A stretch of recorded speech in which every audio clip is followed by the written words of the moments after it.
Hey, everybody, welcome to the Underground Gospel Show. This is Night, and I'm coming to you live somewhere in Tennessee. The sun has just gone down. It was a beautiful turquoise and pink sunset. It had what's called gravity clouds. I don't know if you get gravity clouds where you are, but here, gravity clouds are like a big roll of cloud and then the sky, and then another roll of cloud in the sky, and they're just gorgeous looking because they go on and on and on and on. And I can't even describe them to you. It's like if somebody took rolls of, I guess, paper towels and stretched them from one horizon to the other horizon and made them out of cotton candy and then painted them pink and put them behind a turquoise sky and let your imagination run wild because they were absolutely beautiful. So this is the Underground Gospel Show. And, basically, I just feel so blessed because I was able to see something like that before I was able to come here and play. So let you know this is a safe place. We have a couple people watching. I got one thumb up. That's probably the person watching. I got a comment too. Let me see who the comment's from. So if you notice, I did fix that little chicken hair thing that I had. But okay, I see that was actually from my friend Paula. And let me put a little banner here because we could become, let's see, what do I want to do? I'm going to send suggestions. So here's the deal. If you want to know the lyrics, if you want to send a copy of the song or anything like that, or if you want to find me, okay, this is why I need a script. If you want to actually see the lyrics of the songs, you can send me an email, or if you wanted me to learn a song and request a song, you can send an email to guitarforjesus@musician.org, and I'll be glad to answer that request. Anyway, you won't have to pay extra money or nothing. So this is once again the Underground Gospel Show. We have trucks and sirens going by, and it's just, it's the patio. What can you say? The cool thing is I'm about 2 blocks from a football field, and there's a marching band in practice. So I have a drum chorus going on behind me that you can't hear because my mic only picks up me. So anyway, we're going to play a couple songs for you here. I've started out the set with this before, but it's one of my favorites, so I hope you enjoy it.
Anyway, it is well with my soul. It's kind of funny. I was thinking today that this show reminds me a lot of NASCAR because it's like, how far am I going to go before that jazz note shows up? And it always does. This is episode 27. We have done 27 shows over the past, gosh, I guess it's now 8 weeks, 9 weeks we've been doing this. So some of you guys have been tuning in. Thank you so much, Charles and Mason. Thank you so much, Paula. We appreciate all of you. I know that I'm waiting to hear from Russell. I'm waiting to hear from a few other people to come in. And that, Stephanie, you were at the pre-show. So thank you so much for watching that. Anyway, we thank everybody for the thumbs up and for the like and for the encouragement. Thank you so much to Oh my gosh, what is his name? Daniel down in Puerto Rico, who said that he was able to catch a show and that he was just like he saw it on YouTube and sent me an email later on and said, that it just touched his heart, the stuff I was doing. So I hope that this blesses you and that it touches your heart too. Now, if you look over here, you'll see a little QR code. What that is, if I'm playing something and it's like, you know what, I want to tip this guy, and it's not like you want to, to ensure proper service, which is what tips are when you give it to the restaurant. But this is to thank me in performance. And so if you want to send something, there's a place you can send a tip, $1 or $2. We don't have a tip jar to pass around, but I do have a PayPal link, like I said, right over there. And you can go ahead and use that if you want to. Also, we have Patreon availability and sponsorship availability. Here's the deal. Now, these shows on YouTube and on Facebook Live are going to stay there for a while. I mean, I don't know if YouTube's going away, but can you imagine paying one price and sponsoring a show and having that show on forever? Now, right now, there's not a lot of people viewing. I have episodes that only have a few people viewing it. But over the course of the years, as I'm out there playing, as I'm out there performing, as I'm out there doing the things that I'm doing, there's plans for theater shows. There's plans for tours across the United States, actually. As we're planning these things and as we're actually doing them and succeeding in them, then there's going to be a lot of opportunity for your sponsorship to be seen by tens of thousands and, dare I say, millions of people in the future. So that's what we're shooting for. In fact, there's billions of people on this planet, and if these videos stay up there for thousands of years, I did a show. My pre-song was written by Francis of Assisi, and that was written 1,200 years ago. So I don't know how long YouTube's going to last, but it's lasted pretty long. It's probably going to last long. Well, I know it's lasted longer than MySpace. Anyway, so let's do a couple more fun songs here. Let's see. How about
the challenge that I'm having is I'm using a new lighting source. I used to have a lighting source that would sit off camera and I could actually look at the camera without, without this big blinding light of, I don't know, there's 48 diodes, LEDs flashing in my brain right now. Anyway, so the problem is when I look away from here, all I see is a big blue dot. I mean, there's like, okay, where's my neck? I can't see it. I, have to play by psychic energy, which is really funny because when I was a kid, like most children, I had to go to bed and go to sleep. But what I used to do, and that this is going to sound a little weird, but I used to take my guitar and I wouldn't sleep with it, but I would lay in bed and I would play in the dark and play in the dark and play in the dark. And then I'd wake up and, my guitar would still be in the bed with me. So I'd play a little bit more and then I'd go back to sleep and then I'd wake up and play a little more and then get dressed and go to school. But that's what I did a lot. I played a lot in the dark, which really helped out later because, that way I could play without actually looking at the neck. But then I came to Nashville probably, in 2003. So that would be about 19 years ago, 18 years ago. And I came to Nashville and I played the first year. And I also did a lot of crew work, which is basically setting up stages and doing production work because I have an engineering degree. And I also, have been playing music all my life. And come to find out after a year, I realized, Nashville doesn't need another guitar player. But what they needed was a good engineer. And so I worked as an engineer for, until just a few years ago. And at that point, I, found myself doing all kinds of other stuff. I was doing corporate work. I was doing a lot of things I didn't really come to Nashville to do. So in 2000, it was about 2017, I started going out to LA again and working as an actor and a actor and a writer out there. I started writing some shows primarily for my girlfriend because she was like, wait a minute, you've been getting checks for all these years from songs that you've written. Why don't you write some 90-minute stories that don't have to rhyme and you can cast me in them? So I've written a bunch of stories and we're working on getting the money up to, produce these movies. In the meantime, in television shows, they're movies, and I wouldn't say television shows. They're more like streaming events. So needless to say. And so so I worked as an engineer in Nashville and I realized, I need to play. So I played for some friends of mine out in LA and they're like, well, why don't you do this professionally again? You're really good. And so I guess I got my guitar in 2018, this one right here, and started playing it. Didn't have money for a really nice instrument. And I went to a pawn shop and I got the best thing I could. This is a Breedlove guitar. It's a nice guitar. It plays really well. I'm a little concerned about its tone over the interwebs. It sounds a little distorted to me and a little overdriven. So I'm trying to work on that, try to get that fixed. And I haven't been able to fix it in 27 different shows. So we're still going to work it. I might have to just end up miking the amp. That's what's probably going to happen, or miking the guitar directly. Needless to say, so I'm working on getting this and getting back and playing my music again. So I hope you guys are enjoying this. I'm going to do kind of a fun one. This is a song called "The Mighty Fortress Is Our God." It was written by Martin Luther about 500 years ago.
All right, that was A Mighty Fortress Is Our God, once again written by Martin Luther 500 years ago.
Be now my vision.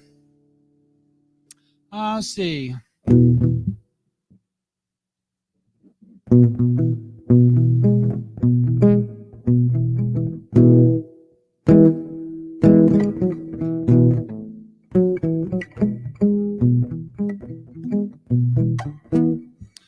Anyway, so I was going to do this other song, but I just keep thinking of this song that I've played a few times.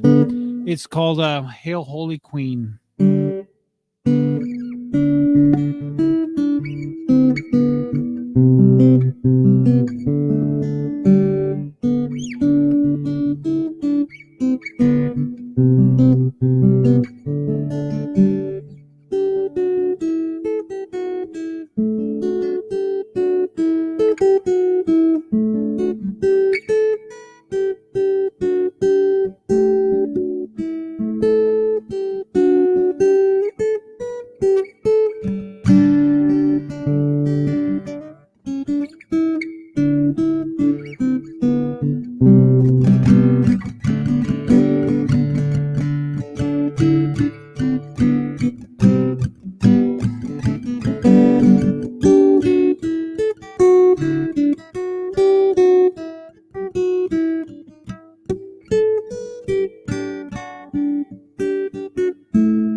I don't know what's happened in the world in the past, gosh, couple of years, but they used to have noise ordinances on vehicles. And they seem to have removed those noise ordinances on vehicles because that truck that just went by, I mean, when he gassed it up that hill, he's well over 75 dB, probably 90 dB, closer to 100. I mean, that was loud. I don't know if you probably couldn't hear anything on the microphone, and that's a blessing of modern technology that you can't hear what's going on right now, because that guy was really, really loud. Anyway, we thank everybody who's watching right now. I do have a couple of people on. Um, Gosh, is there what do I want to play? It's so funny because one of the things on my task of things to do today was to write down some stories that I wanted to tell you and to write down a list of bullet points that I wanted to address and to create a new song list. And out of all the things I got done today, I mean, I got a lot of stuff done. I got graphics and ads and cards and all kinds of stuff and advertisements done and Google and Facebook Live, and I got so much done except for the three things that I wanted to do for tonight's show. And as I was putting together the show tonight, because I got a really, really, really late start, but as I was putting the show together, I realized I don't have any of my bullet points. And in fact, the set list that I'm using here is a couple weeks old, and it's like, oh my gosh, I mean, I need to put some of the new stuff on here. So anyway, yeah, I don't have it yet.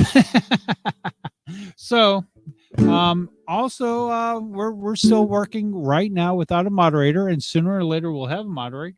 And one of the cool things about a moderator is he'll be putting on different things like this scroll that goes across the bottom here. Yeah, that will change when I have a moderator because they'll put some really cool stuff down. Actually, let's see, is there anything? No, I think that's it. So anyway, once again, thank you for being part of the Underground Gospel Show. We stream every Friday and Saturday night on Facebook and YouTube and Twitch. This show will stay on YouTube for, well, as long as YouTube stays on YouTube. And hopefully as they build fans, they'll go back to the older episodes. And this someday will be an older episode, even though it's live right now. And people go back and go, wow, look at him. This is what he did 25 years ago or 30 years ago. I mean, these are going to be up there for a while. Like I said, at the pre-show, I did a song written by St. Francis of Assisi back in the year 800. So that song's been around for 1200 years. I don't know if these will be around, but if they do, well, I was watching a podcast or listening to a podcast, and the guy said, if you're not completely embarrassed about your earlier, videos, then you waited too long to launch. And so I'm hoping someday, in fact, I'm knowing someday that I'm going to look at these and go, man, I got a lot better. This is a song that was written by Wolfgang Mozart.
song written by Wolfgang Mozart. Let's do let's see here.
Yes, turn your eyes upon Jesus. I got time for one more song now. Let's see. Let's do another little slower Irish song.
Come thou font of every blessing. And I tell you what, that's what I want for you guys right now. Whoever's watching this on the interwebs, I know I got a couple people watching right now, and thank you both for being here. I know that this is going to be, I look at the numbers and see, I get my Twitch report and see however many people there, that 2 people watched the whole thing, but 7 people came on and came off. It doesn't seem like much now. But you know what? Jesus started with 1. He said, hey, come follow me. And I'm never going to be anything like Jesus, but I'm going to try every day, and I'm going to give him praise and worship every day also, because he deserves it. He took my sins into heaven, and if you don't, know about it, but he died. John 3:16 says that God so loved the world. He so loved you and me that he sent his son. and John 3:17, not to judge the world, but to redeem the world, to bring the world back to him. And so I hope that this music helps in some way of bringing you back to the Lord if you've gone away, or bringing, that you can listen to the Lord talking in your life as I'm playing. That's actually the prayer and the reason why I do this. Also, so that we can translate these lyrics into other languages, so people all around the world, no matter what language they speak, can understand it and can read the love that were in people's hearts hundreds and hundreds of years ago, for the Lord, and they're in their hearts today, and it's in my heart right now. Anyway, God bless you. Thank you for watching the Underground Gospel Show. Peace be with you. Once again, send us a comment at guitarforjesus@musician.org. What a cool email name. Or go to night-music.com and find out more about what I'm doing here. So thank you so much for being part of it, and God bless you. We're going to reach over here and run some ending credits, and um, that's going to be it for the night. I think I got some ending credits right here.